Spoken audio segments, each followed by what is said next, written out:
Time, weather, and always.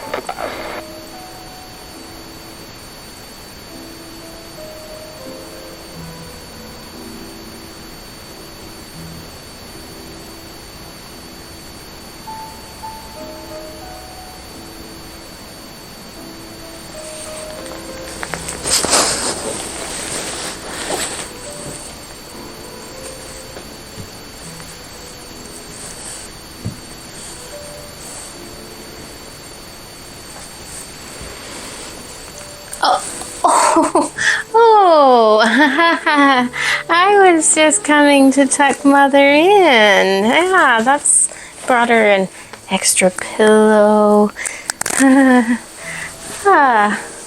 Well, good evening. May as well, since I'm here, tell Mother a bedtime story. You're welcome to join us. This story is by Johnlinwoodgrant. A Persistence of Geraniums. Mrs. Carrington did not like the Reverend and Mrs. Samuel Toll.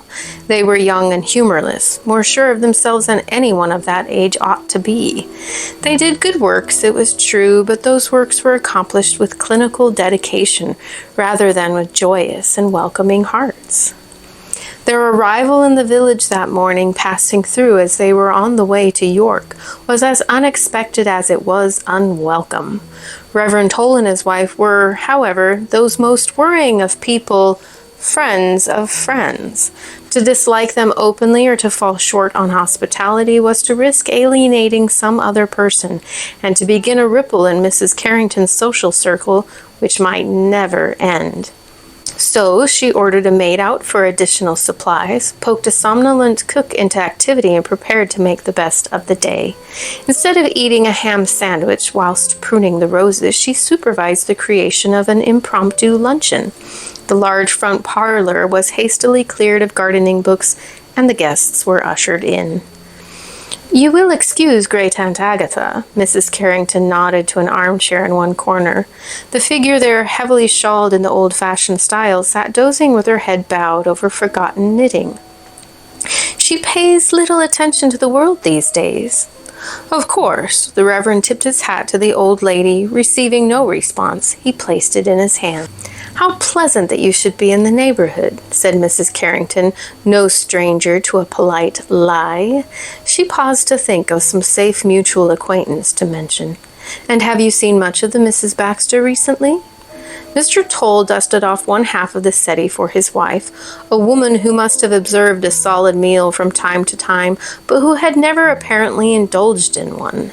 They were a stick-like couple who needed, in Miss Carrington's opinion, a few pork pies and a bottle of stout to tempt them back into humanity.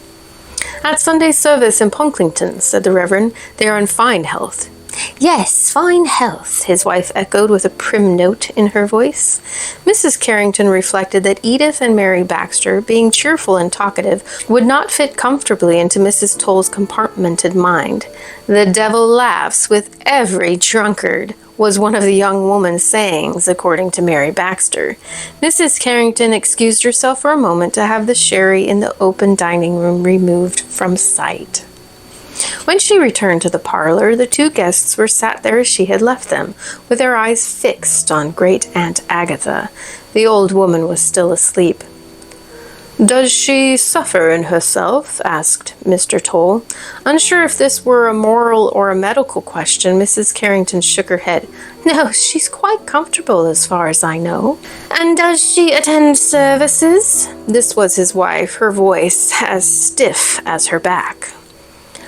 "I'm afraid that she cannot leave the house," she replied quickly. "She reads the Bible quite often, though." She had never seen Great Aunt Agatha read anything, but it seemed the safest way to go. "Ah," Mrs. Toll appeared satisfied. Tilly, the more presentable of Mrs. Carrington's two maids, brought in a large tray with scones, slices of bread and butter, and other makings of a light meal for weary travelers. "Will your aunt be partaking?" This was a difficult question to answer, the old lady being a law unto herself. "I don't imagine so, Reverend. She has few requirements these days." Waving Tilly out of the room, Mrs. Carrington poured tea for her guests. The girl had at least had the presence of mind to use the second best china and to spread the butter thinly. Mrs. Carrington imagined that any ostentation would be reported unfavorably. "So you are visiting York to discuss diocesan matters, you said, Reverend?" "Indeed," he sipped at his tea. "There's an increasingly Romish tendency in our area, which must be nipped in the bud, as I said to Bishop Horley last month." There followed almost 10 minutes of anti-papal diatribe, during which offers of more tea and the gentle suggestion of a plate of scones were equally ignored. "And, of course, the recent scandalous events at Selby Hall, a séance of all things." "Most regrettable," said Mrs. Carrington, who had occasionally visited spiritualist meetings in Selby for amusement. Mrs. Toll's hard expression hardened further. "It all goes hand in hand with worshipping saints," she said. "We will have exorcisms next. Our more credulous parishioners will be looking for ghosts or spirits under every pew." "I saw a ghost once." They turned to the corner where Great Aunt Agatha sat. The old lady was awake, pale eyes staring at her knitting. Her lace bonnet, slightly askew, held back wisps of hair which were pure white. "I'm sure that our guests don't need to hear," began Mrs. Carrington. "That seems most unlikely," Mrs. Toll interrupted with certainty. "Such things are the products of confused minds." Now, Mary," the Reverend looked uncomfortable. "We must respect that wisdom which may come with age." "I shall tell you of it," Great Aunt Agatha continued as if no one had spoken, "and you shall form your own opinion." She took up her knitting, crabbed hands gripping the needles with difficulty. "I always tell visitors, don't I, Marjorie?" "Yes, dear, you do," sighed Mrs. Carrington. She looked at Mr. Toll. "Reverend, if you have a pressing business in York—" "We do not believe in ghosts or spirits," said Mrs. Toll. "No doubt there is some rational, godly explanation for whatever your aunt experienced. Let us hear the story and shine light upon it." It came to Mrs. Carrington that whilst the Reverend himself might be tiresome, his wife was the type of woman who drove church wardens to quit and bell ringers to abandon their ropes. No wonder there was a Romish tendency in their parish. The old lady clicked her teeth and took up her knitting needles. "It was when I lived in the village of Tholthorpe, many years ago." Her voice was thin but penetrating. "I was working as a seamstress and had formed a passing friendship with a Miss Truelove, who lived outside the village with her older brother. We shared an interest in sewing and knitting and had exchanged patterns a few times. I would visit their cottage on occasion to borrow or lend wool, or perhaps to discuss some intricate stitch. The brother, Gerald Truelove, was a rigid man and kept very much to himself. He and his sister Judith had inherited the cottage equally from their mother, but he was master. His instructions were followed to the letter, and all housework was left to her, there being no maids to be had and no money to pay for them." "Did the man not have employment?" asked Mrs. Toll, rather disdainfully. "He wrote monographs and pamphlets on classical authors," said the old lady. "They did not sell well, though he had a small reputation with scholars. To that purpose he kept very much to his study, which had once been their drawing-room. His sister kept too, and entertained in the parlour kitchen, which was pleasant enough. I cannot say he treated her well. He thought nothing of giving her sharp words in my presence, and was constantly complaining that her activities disturbed his studies. I spoke to her of this, of course, and received the usual nonsense. He was her only kin. He must be free to pursue his ambitions, and so forth. Sometimes, however, when we were settled at our work around the kitchen table, her needles would clack so against each other. I do not think that she was happy." She tilted her head to one side, staring at Mr. Toll. "Resentment is a terrible thing to keep buried inside you, is it not, Reverend?" Mrs. Carrington was interested to see that the man looked away from those inquiring eyes. He held out his cup and for the first time took a piece of bread and butter. His wife frowned but said nothing. "Anyway," Great Aunt Agatha went on, "I had known Judith Truelove for about 6 months when the trouble began." "And this would be a so-called haunting?" asked Mrs. Toll. Mr. Toll actually winced at the disdainful tone in his wife's voice, and Mrs. Carrington felt that her suspicions were confirmed. The old lady finished a row and placed her knitting in her lap. "You are young, my dear, and have seen very little of the world. Even the good book has its doubts. I wonder what the Witch of Endor might have shown you." At this biblical reference, Mrs. Toll pursed her thin lips. "It was not a haunting that first worried me, as it happens," Great Aunt Agatha continued. "It was the growing tension between brother and sister, and my own unwitting contribution to that tension." "Mr. Truelove did not welcome your visits, dear lady?" asked Mr. Toll. "He did not welcome any visits. On occasion he would nod to me in a cold manner, but it was his usual habit to come only as far as the kitchen doorway, and remind us that he did not wish to be distracted from his labors. We were to keep our voices down, not to clatter around as if such a thing were likely. He was a tall man with a perpetually aggrieved expression. His study was inviolate, and I think he would have ejected his own sister if there had been a way to do so." She turned the knitting in her hands and essayed half a row. Mrs. Carrington cleared her throat. "Aunt Agatha, perhaps our guests need to be on their way." "I felt sorry for Judith Truelove," the old lady said suddenly. "Otherwise I might have ceased calling at the cottage.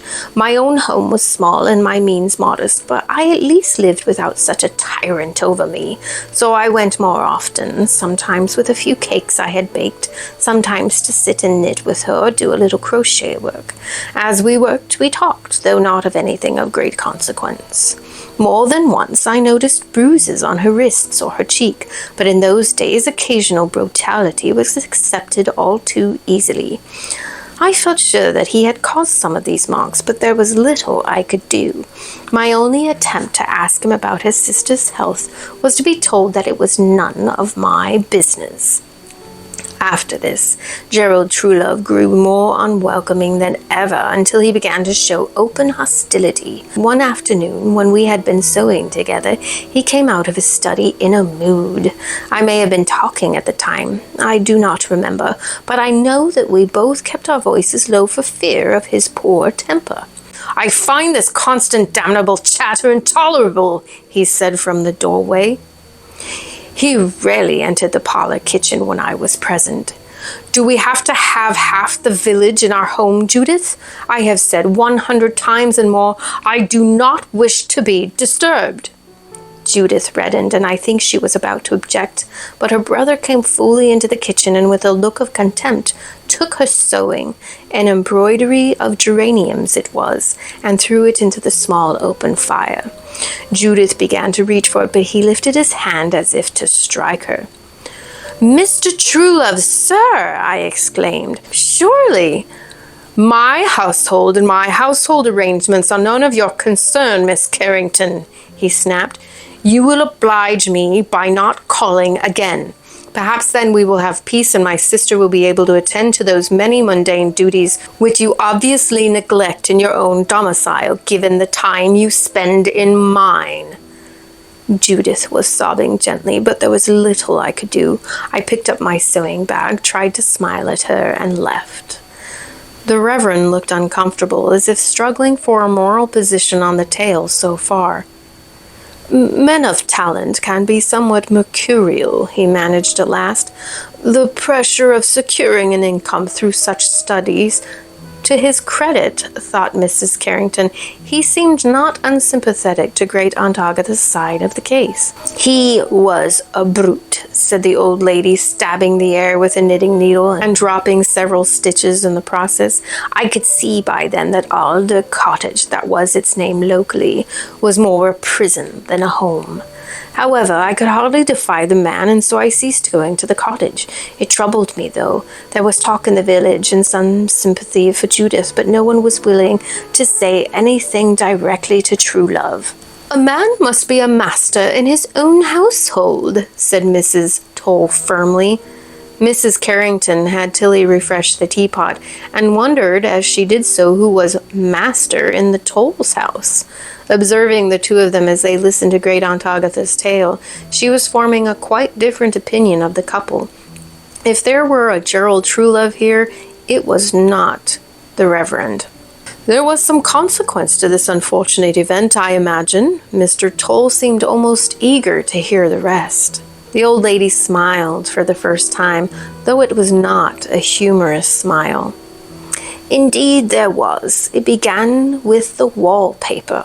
"The wallpaper?" Mr. Toll, a half-eaten slice of bread in his hand, leaned forward.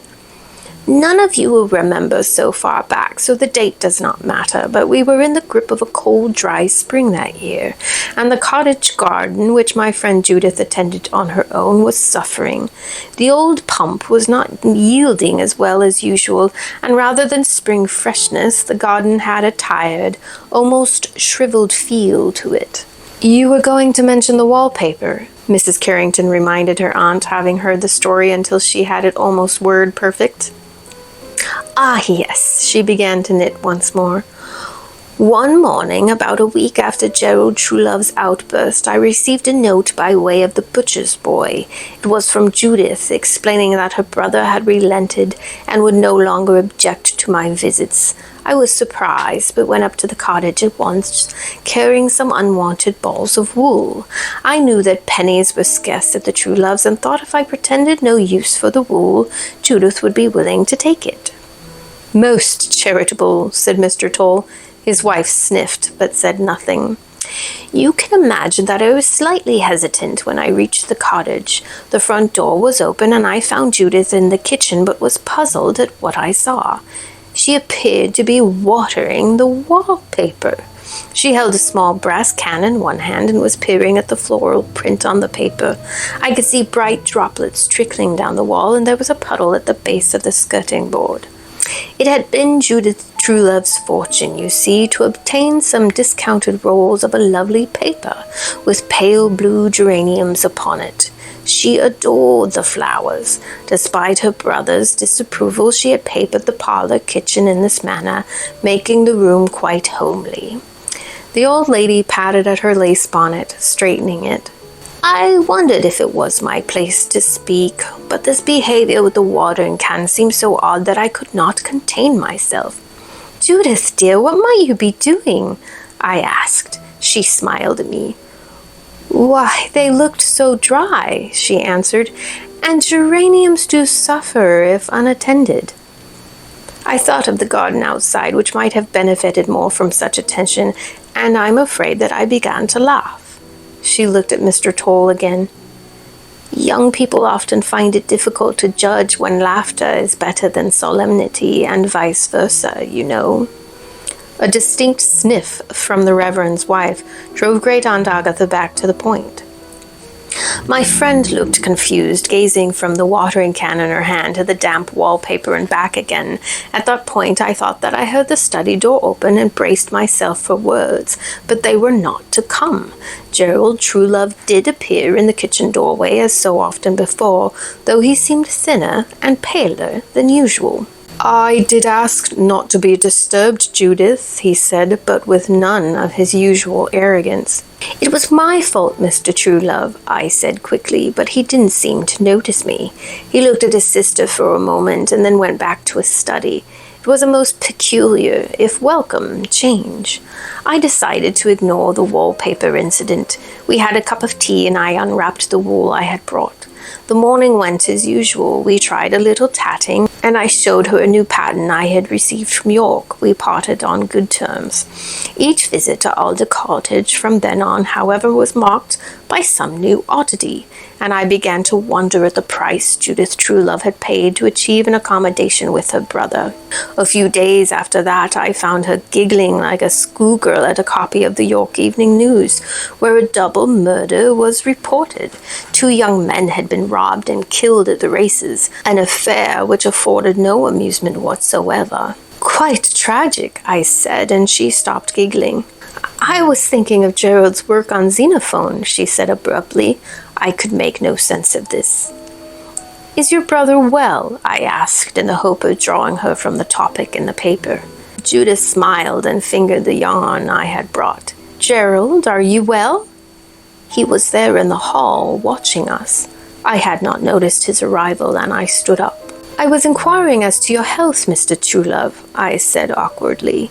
He gave his sister a distracted glance, much as before, and left without speaking. I would have said that he was losing weight, his clothes rather looser than at my last visit. His face seemed more lined, and I wondered if illness accounted for his change in demeanor. His sister, on the other hand, appeared to be becoming delusional. The next morning I called again, slightly worried, and found her spreading jam on slices of cardboard instead of bread.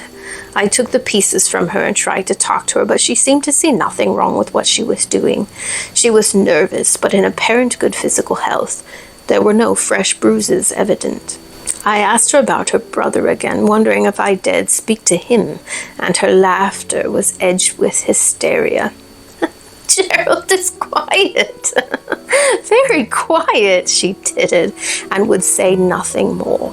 That afternoon I made a decision. I did not wish to face her brother alone, and so I persuaded the village doctor to come up to Alder Cottage with me. The old lady sighed. "My own mother was taken after a bout of brain fever, you see, and I had begun to fear a similar condition in Judith Truelove, but she had that same bright, febrile look in her eyes. The doctor was a young man, energetic and newly down from medical school.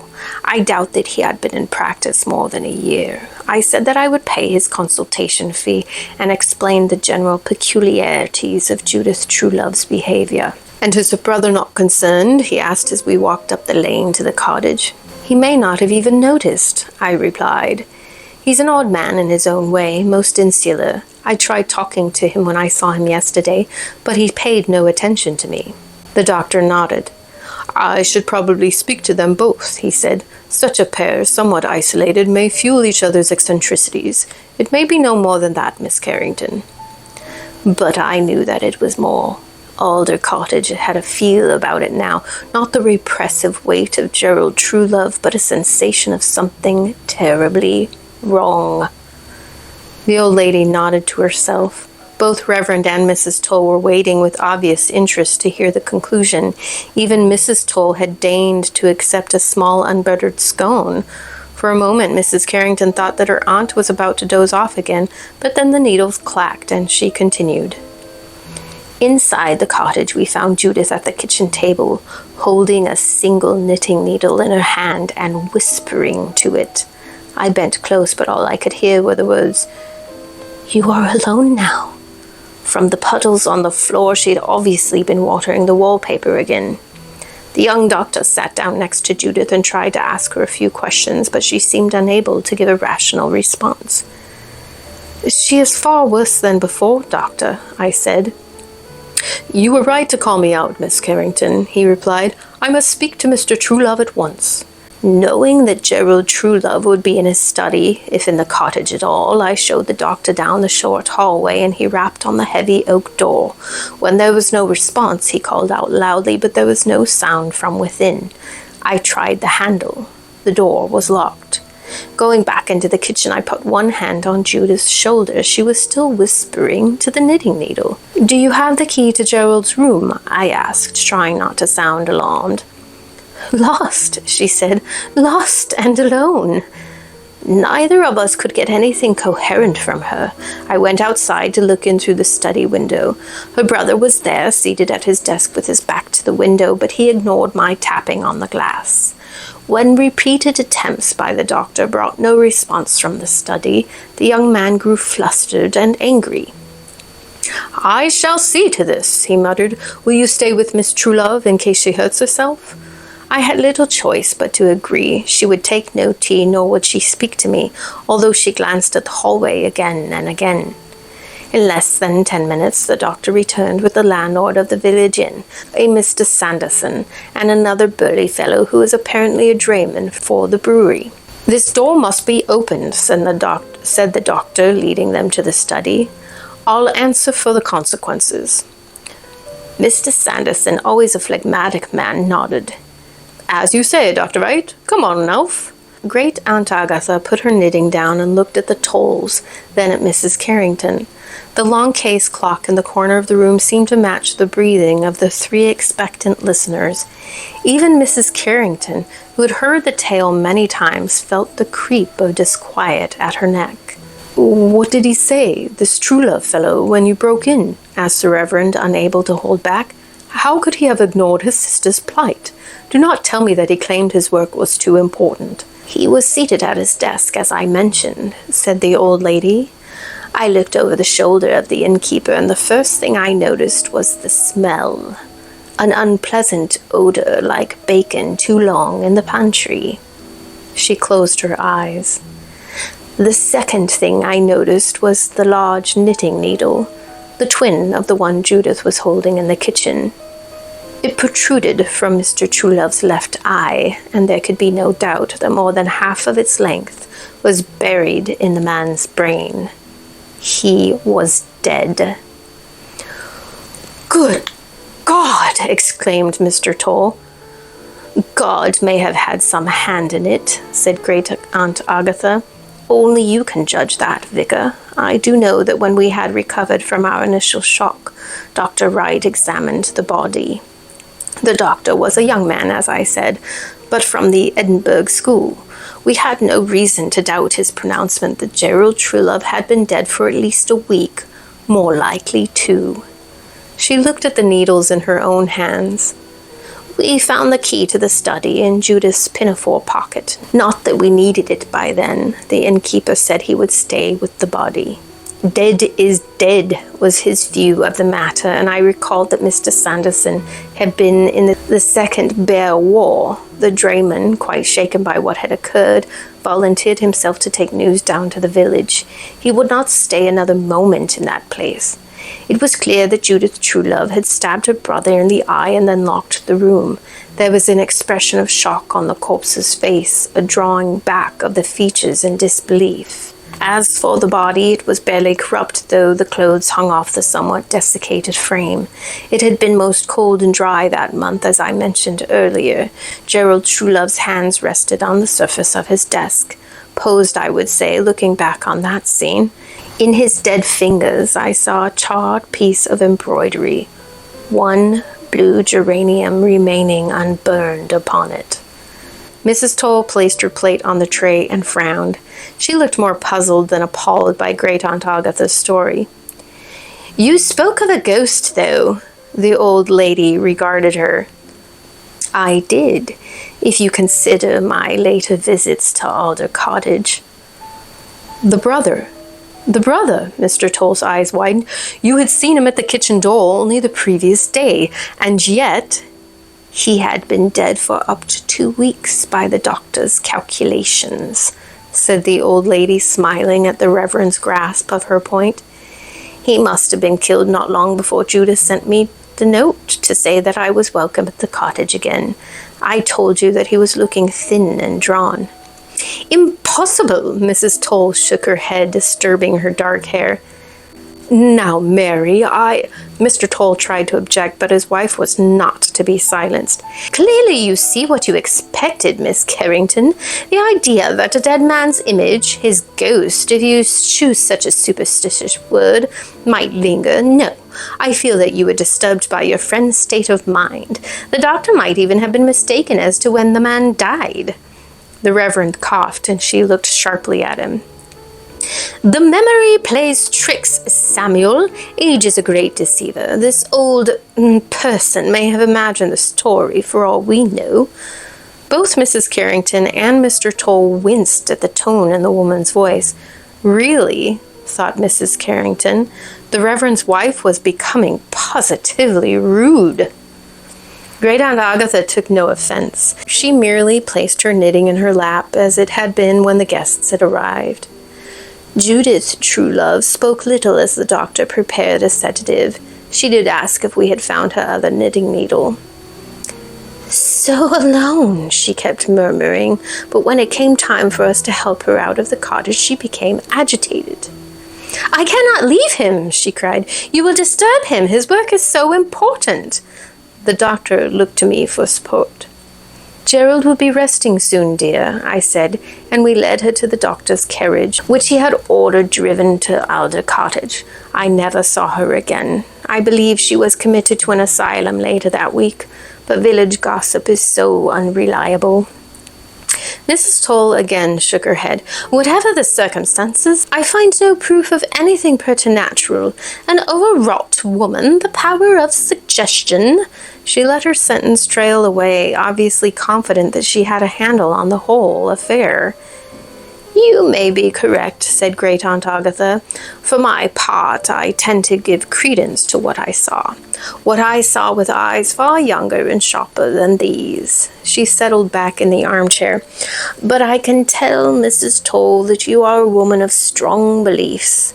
That must be a great comfort to your husband.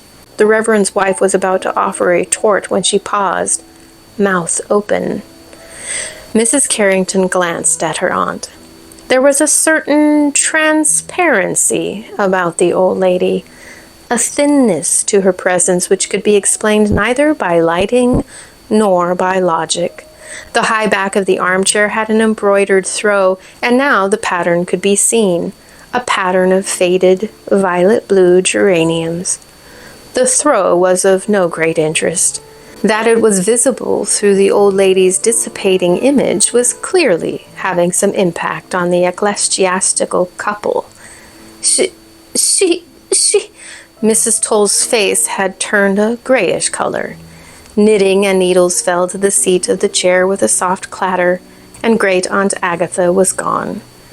Mrs. Carrington's guests stared at the empty armchair, the Reverend with fascination, his wife with horror. The latter gave a single, high-pitched shriek. Tilly appeared at the door. The maid looked to the armchair and covered her mouth with one hand. Mrs. Carrington fancied that the girl was concealing amusement. The usual, is it, Mum? Asked Tilly. Mrs. Carrington nodded. I'm afraid so, Tilly, and without warning again. She considered her two guests, who seemed dumbstruck. I think we might have the sherry out after all. She thought it was interesting that there was no comfort shown between the two. Mr. Toll staring slack-jawed at the empty chair, Mrs. Toll pressed into the opposite corner of the settee, both hands clutched together as if in fervent prayer. They made an interesting contrast to the two people who had walked so boldly into her house uninvited short hours earlier. I feel that I should apologize, Reverend Toll, said Mrs. Carrington. He turned to her, blank of expression. You see, ever since she passed on some 10 years ago, my aunt will insist on telling that same story over and over. It can be very tedious.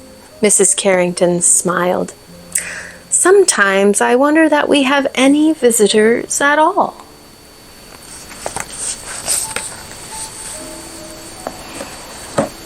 And that was A Persistence of Geraniums by John Linwood Grant, from his anthology of short stories by the same title.